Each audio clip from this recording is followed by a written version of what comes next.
تو یہ بات کر کے بس میں آگے بیان کی طرف چلتا ہوں, سمیٹتا ہوں پھر اس کو. پہلی بات یہ نظریہ کہ سائنس اس مسئلے میں اسلام کے خلاف نہیں ہے. سائنس کا مطلب ثابت شدہ حقیقت, ثابت شدہ کچھ بھی نہیں ہے, بلکہ سائنس اسلام کو فیور کرتی ہے.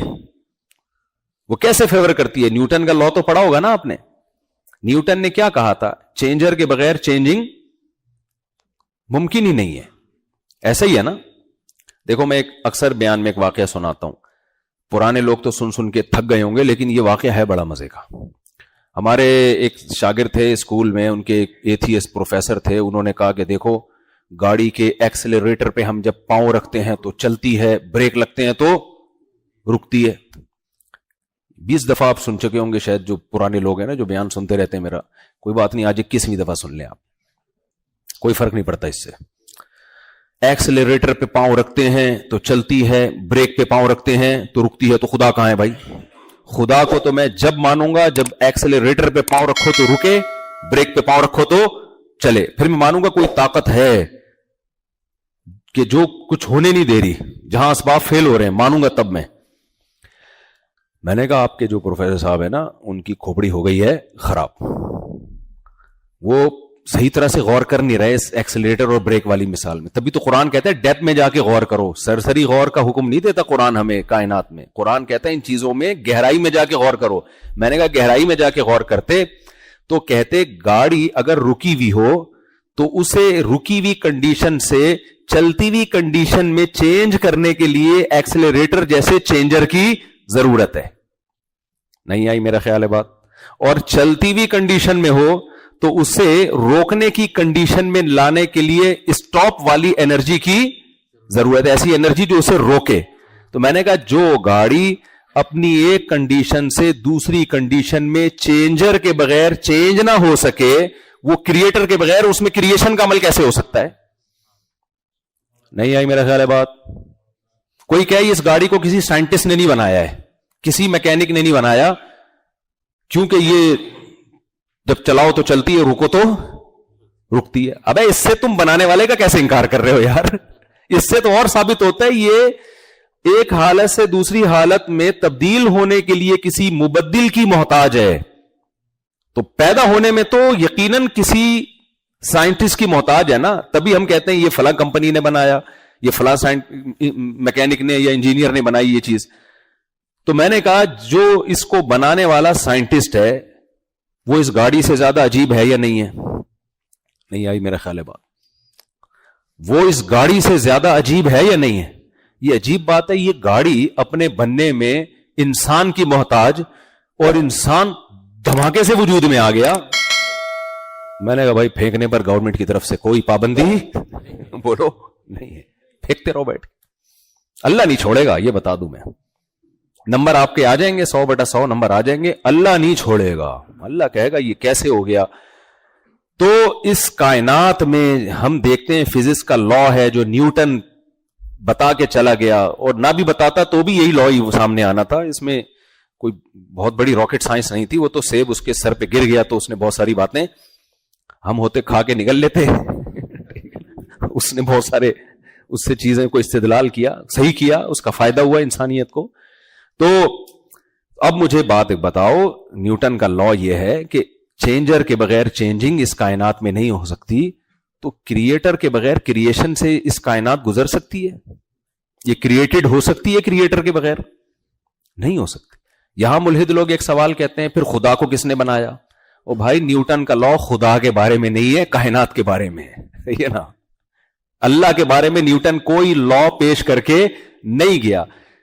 جس کائنات کے بارے میں سائنس یہ ثابت کر چکی ہے کہ چینجر کے بغیر چینجنگ نہیں ہو سکتی, تو اسی سائنس سے دلالتاً یہ ثابت ہوتا ہے کہ کریٹر کے بغیر کریشن کا عمل نہیں ہو سکتا. اللہ کے بارے میں تھوڑی کوئی لا ہے فزکس کے لا اللہ پہ اپلائی تھوڑی, وہ خود سے ہمیشہ ہو سکتا ہے. ہم بات کر رہے ہیں اس کائنات کی. آپ نے دو چیزوں میں سے ایک کو ہمیشہ ماننا ہے, یا تو گاڈ کو یا اس کائنات کو. تیسرا آپشن آپ کے پاس نہیں ہے. اس کائنات کے بارے میں تو سائنس کہتی ہے نہیں چینجنگ نہیں ہو سکتی, تو بنی کیسے ہے یہ؟ خدا کے بارے میں تو خاموش ہے. تو خدا کو ہمیشہ سے ماننا آسان ہے, اس کائنات کو خود سے ماننا ناممکن ہے. میں سمجھا پا رہا ہوں اپنی بات کہ نہیں سمجھا پا رہا؟ یہ ہو نہیں سکتا بھائی. دھماکے سے پھٹی ہے تو دھماکہ ہوا کس چیز میں؟ وہ ہوگی دھماکے سے، ہم اس کے منکر نہیں ہیں. ہم تو ویسے بھی دھماکوں کا انکار کر ہی نہیں سکتے. کراچی میں تو دھماکے ہی دیکھتے ہیں ہم لوگ. ہمیں تو اب ہر چیز کے پیچھے دھماکہ نظر آتا ہے. آفر بھی دھماکہ آفر ہوتی ہے. آپ دیکھیں لوگوں کو پتا ہے کراچی والے کس چیز سے متاثر ہوتے ہیں، تو دھماکہ آفر. تو اور انڈیا پاکستان تو ہے ہی دھماکے پہ ہی سیٹ ہو چکے ہیں. ووٹ لینے ہوتے ہیں تو بھی دھماکے. سیاستدان کو ووٹ لینے وہ دھماکے کروا ووٹ ملیں گے آپ کو. تو ہم لوگ سیٹنگ ہماری کس پہ ہے؟ دھماکوں پہ. تو ہم تو ہمارے لیے یہ ماننا آسان ہے کہ ہم دھماکے سے وجود میں آئے. لیکن میرے بھائی یہ دھماکہ کسی نے کیا ہے، یہ خود بخود نہیں ہوا. اتنا خوبصورت دھماکہ آٹومیٹیکلی نہیں ہو سکتا، اور ہونے کے لیے کچھ انرجی یا کچھ مادہ تو چاہیے نا. وہ کہاں سے آ گیا؟ تو وہ کہاں سے آ گیا؟ یہ جتنے بھی لوگ جو خدا کے منکر ہیں نا، یہ زیرو سے بات کبھی شروع نہیں کرتے.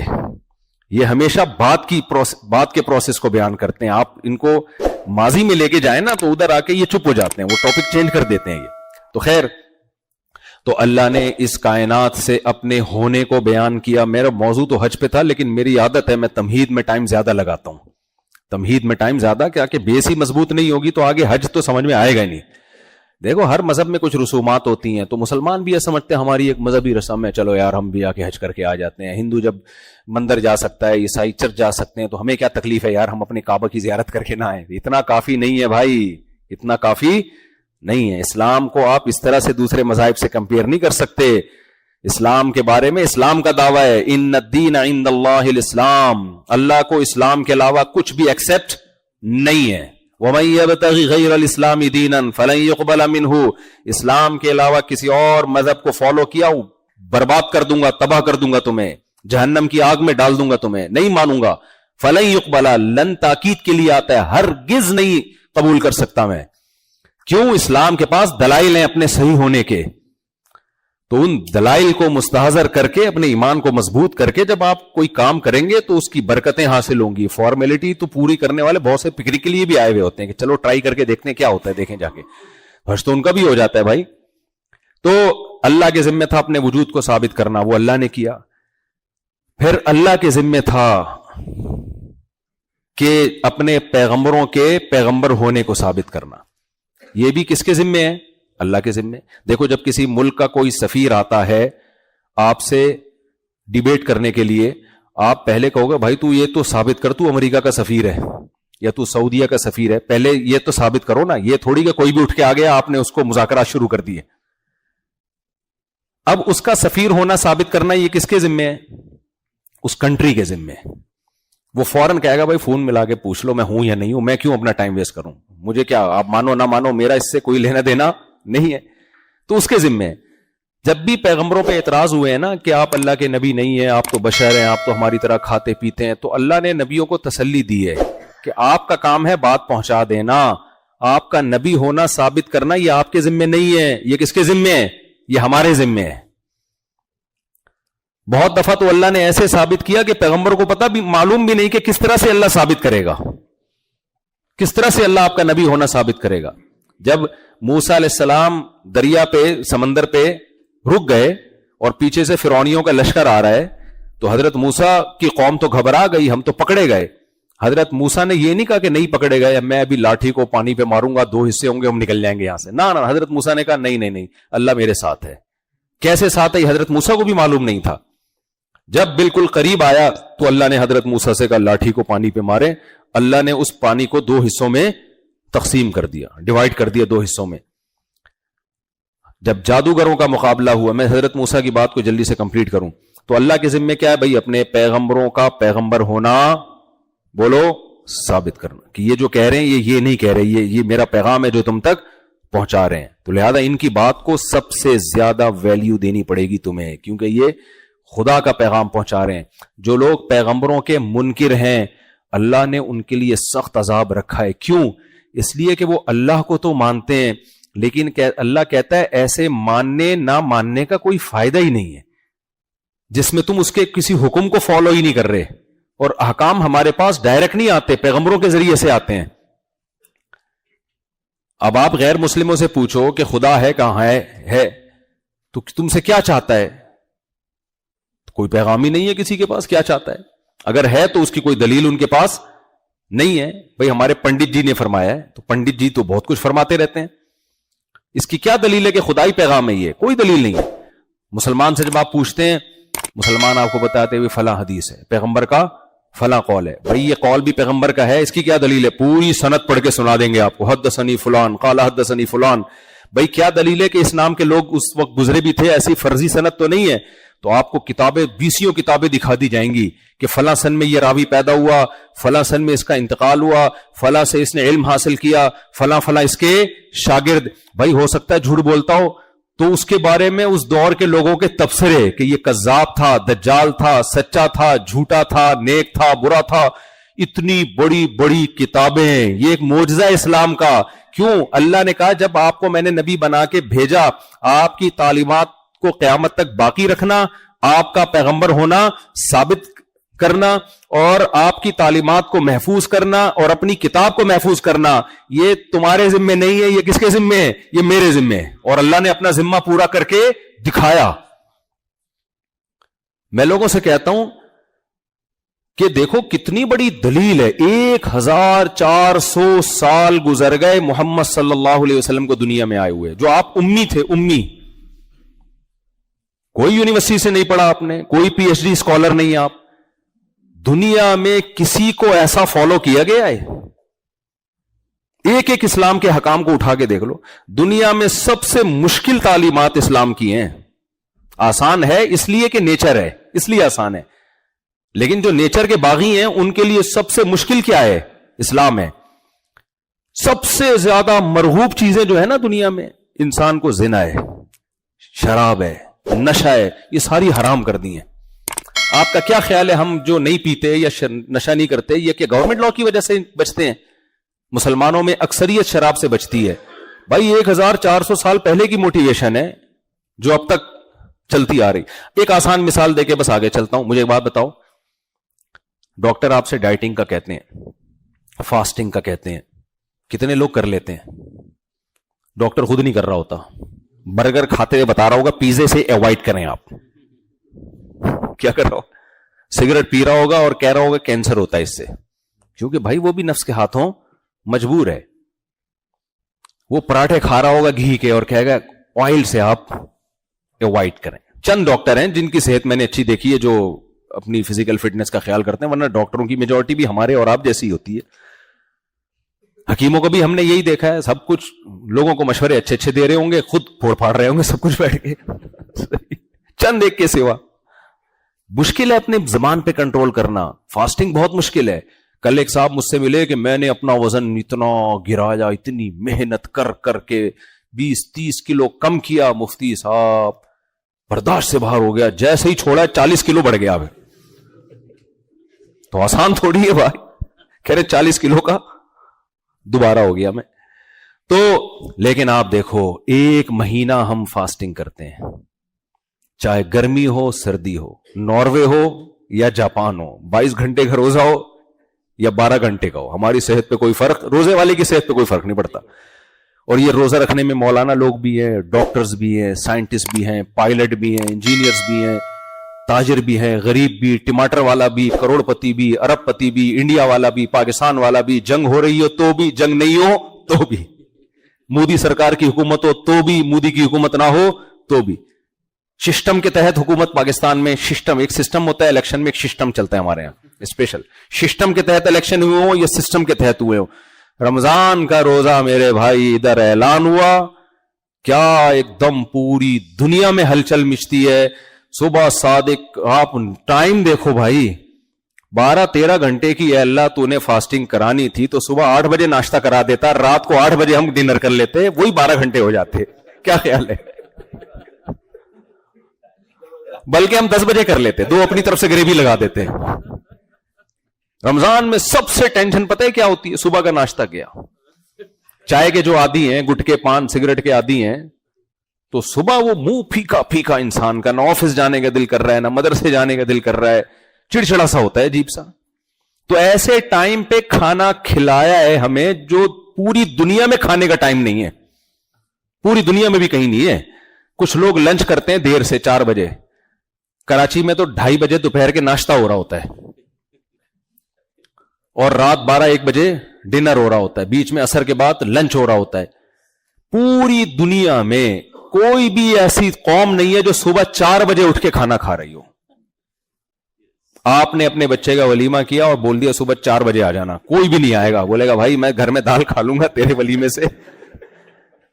تو اللہ نے کھانے کا جو ٹائم رکھا ہے نا, وہ ہی ایک ایسا ٹائم ہے کہ انتہائی پاورفل موٹیویشن کے بغیر اس ٹائم کھانا بھی ناممکن ہے, چاہے روزہ نہ بھی ہوتا. اٹھے ہوئے ہوتے ہیں پوری دنیا میں مسلمان. ہم کراچی میں دیکھتے ہیں نا, گھروں میں برتنوں کے بجنے کی آوازیں آنا شروع, ہر آدمی اپنا منجن بیچ رہا ہوتا ہے, وہ آ جاتے ہیں بھونپو لے کے سحری اٹھانے. بھائی تم نہیں اٹھاؤ, ہم پہلے سے اٹھے ہوئے ہیں, ان کو بھی روکڑا چاہیے ہوتا ہے نا عید والے دن. تو پھر کیا ہے, افطاری میں آپ دیکھو نماز کا ٹائم رکھ دیا, ادھر کھایا ہے آپ نے اور مغرب کی اذان.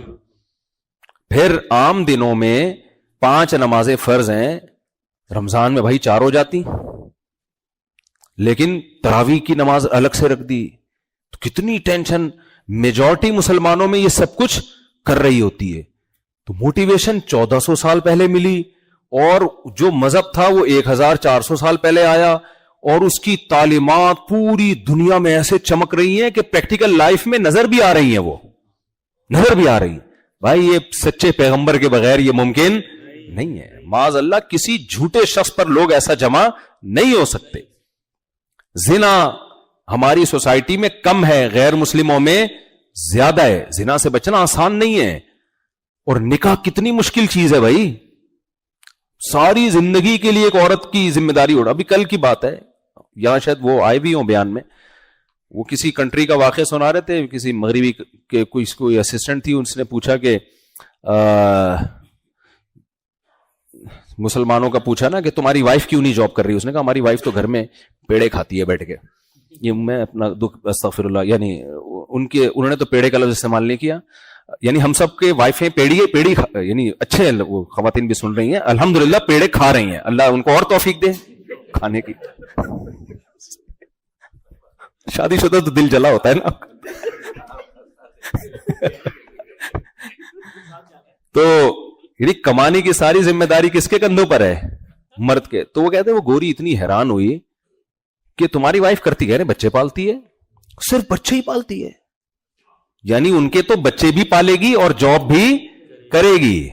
بچے پالنا بھی آسان کام نہیں ہے, یہ بھی ٹینشن والا کام ہے. ایک دن آپ پال کے دیکھ لو تو دماغ سیٹ ہو جاتا ہے آدمی کا.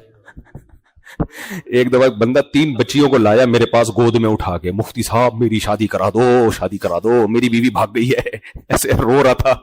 کہہ رہا میں نے کہا 2 دن میں تجھے دن میں تارے نظر آ گئے نا, 2 دن میں. تو لیکن اس سوسائٹی نے کتنی ذمہ داریاں ڈال دی. تو کہہ رہے ہیں وہ کماتی بھی, وہ بہت حیران ہو رہی تھی کہ کوئی اس کا یعنی سارا خرچہ تمہارے ذمہ. کہتے ہیں ہاں, اور ماں باپ کو بھی ہم ہی, بہن بھائیوں کو بھی جو بے روزگار ہوتے ہیں ان کو بھی مرد پال رہا ہوتا ہے, بیوی بچوں کو بھی کھلا رہا ہوتا ہے. تو کہاں سے کہاں بات چلی گئی. نبی یہ سب کس کے آرڈر پہ ہے بھائی؟ اسلام نے. اسلام اگر آرڈر نہ دیتا تو ہم پاگل ہیں. کیا خیال ہے بھائی؟ شادی پہ اتنے لطیفے بنے ہوئے ہیں تو ہم پاگل ہیں. انگریز پاگل نہیں ہے, تبھی 50-55 میں جا کے کرتا ہے شادی. وہ 18 سال میں سوچ بھی نہیں سکتا شادی کا, وہ 50-55 میں جا کے اس لیے کرتے ہیں. وہ کہتے ہیں تم تو پاگل ہو, ہم پاگل تھوڑی ہے.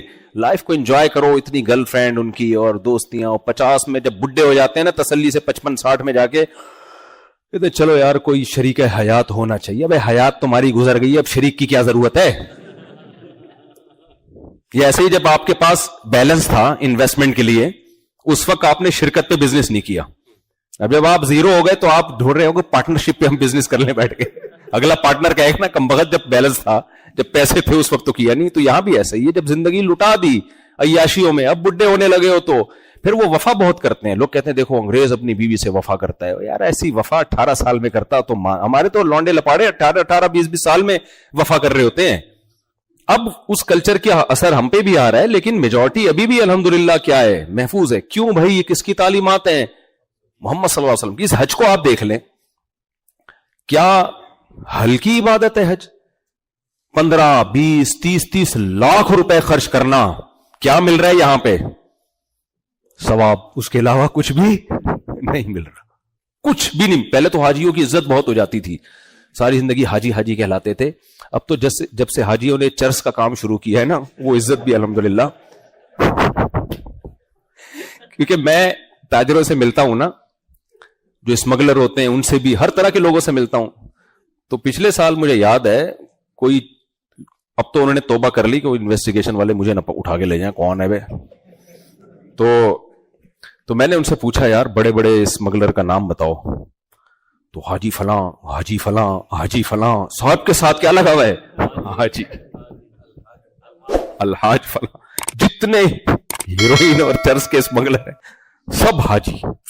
تو اس لیے حاجی کی اب نہ عزت آپ کو کوئی بہت زیادہ ملے گی. اب ویسے بھی حج لوگ کر ہی رہے ہیں، پہلے تو بہت لوگ کم لوگ کیا کرتے تھے. دوسرا کیا ہے، ٹینشن کتنی ہے. حج کے 5 دن کتنا ہی وی آئی پی، کیا وی آئی پی حج ہو، آدمی کو ٹینشن ہوتی ہے. کل ایک صاحب آئے حج قران کر رہے تھے، وہ کہہ رہے مفتی صاحب بغلوں سے بو آ رہی ہے بہت، نہا لوں؟ میں نے کہا بو تو آئے گی بھائی. تو نہا سکتے ہیں صابن کے بغیر، تو خوشبو نہیں لگا سکتے.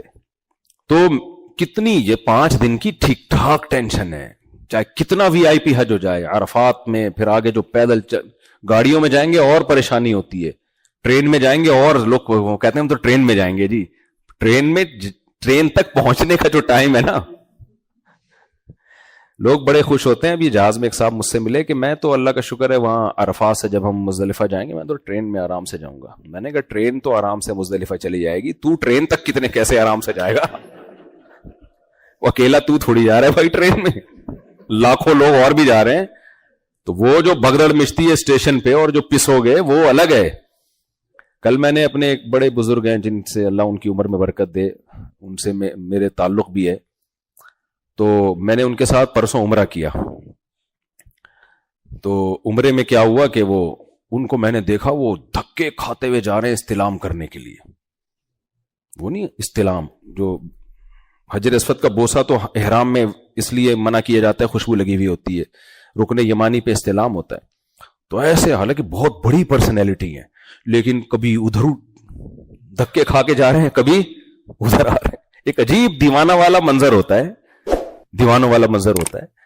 تو یہاں آ کے پرسنالٹی آپ کی ایک طرف، سب سے پہلے اللہ آپ سے آپ کا لباس اتروا لیتے ہیں کہ آپ جو 3 پیس سوٹ، ٹائی اور یہ والا کاٹن، یہ کلف اور استری کی کریز اور یہ سب چیزیں بغیر سلا ہوا کپڑا پہننا ہے. احرام اس کپڑے کا نام نہیں ہے، خوب سمجھ لیں. احرام کا مطلب کیا ہے؟ احرام میں آنے کے بعد سلا ہوا کپڑا نہیں پہن سکتے. یہ تو ہم اپنے جسم کو چھپانے کے لیے ہم نے پہنا ہوا ہے کہ کچھ تو پہننا ہے بھائی. اللہ نے کہا کچھ بھی پہنو، سلا ہوا کپڑا نہیں پہن سکتے. پرسنالٹی کو سائیڈ پہ رکھ کے آؤ اپنی. پھر خوشبو نہیں استعمال نہیں کر سکتے، بال نہیں کاٹ سکتے. ابھی تو حج بہت چھوڑے دنوں کا ہو گیا، جب صحابہ کرام حج کے لیے آیا کرتے تھے تو ایسے واقعات تھے، سر میں جوئیں پڑ جاتی تھیں، جوئیں گر رہی ہوتی تھی زمین پہ، اس کو مار نہیں سکتے تھے آپ، جوں کو نہیں مار سکتے. تو اتنا ٹف ہوتا تھا. پھر آنے کے بعد رش میں کیسے طواف کیا جاتا ہے اللہ کے گھر، صفا مروہ کی سعی کی جاتی ہے، کنکریاں ماری جاتی ہیں. کیا ہے بھائی؟ کوئی گورا ہم سے پوچھے کیوں مار رہے ہو بھائی؟ یہ جو 3 پتھر لگے ہوئے ہیں، جس کو چھوٹا شیطان، درمیانہ شیطان، بڑا شیطان، یہ شیطان نہیں ہے. شیطان سارے بڑے ہی ہوتے ہیں، چھوٹے شیطان نہیں ہوتے. یہ تو صرف ایک نشانی سعودی گورنمنٹ نے لگائی ہوئی ہے، پتھر لگائے ہوئے ہیں. یہاں شیطان نمودار ہوا تھا حضرت ابراہیم علیہ السلام کو بہکانے کے لیے، اب نہیں ہے، اب ایک یادگار ہے، ابراہیم علیہ السلام کی سنت ہے. تو ہم یہ کام کرنے کے لیے کوئی 20 لاکھ کوئی 30 لاکھ روپے خرچ کر رہے ہیں یہاں کہ ہم نے بیت اللہ کے گرد 7 چکر لگانے ہیں، پھر صفا مروہ کی سعی کرنی ہے. حضرت ہاجرہ دوڑی تھی یہاں پہ، اور پھر ہم نے 7 کنکریاں مارنی ہے، تینوں شیطانوں کو اگلے دن پھر مارنی ہے، اگلے دن پھر مارنی ہے، جانور ذبح کرنا ہے. پھر طواف زیارت میں کتنا رش ہوتا ہے، ایک ہی دن میں 2-3 دنوں کے اندر 60-70 لاکھ لوگوں نے طواف کرنا ہوتا ہے. تو کیا مل رہا ہے ان سب پہ بھائی؟ ثواب، اس کے علاوہ کچھ بھی. تو اس ثواب کے لیے جسمانی محنت بھی اور پیسوں کی قربانی بھی، بھائی یہ سچے پیغمبر کی موٹیویشن سے ایسا ہو سکتا ہے. جھوٹ تھوڑے دنوں تک چلتا ہے, اس کے بعد جھوٹ میں اتنی پاور نہیں ہے کہ وہ یہ سب کچھ کرا لے آپ کو. جھوٹ میں اتنی طاقت نہیں ہے. کچھ تو تھا محمد صلی اللہ علیہ وسلم کے پاس, کچھ تو تھا نا, کہ 23 سال کے ٹائم پہ وہ کچھ کر کے چلے گئے جو بڑے بڑے پروفیسر, یونیورسٹیوں کے لیکچرار, بڑے بڑے موٹیویشنل اسپیکر صدیوں میں نہیں کر پائے. وہ اتنا بڑا انقلاب لے آئے.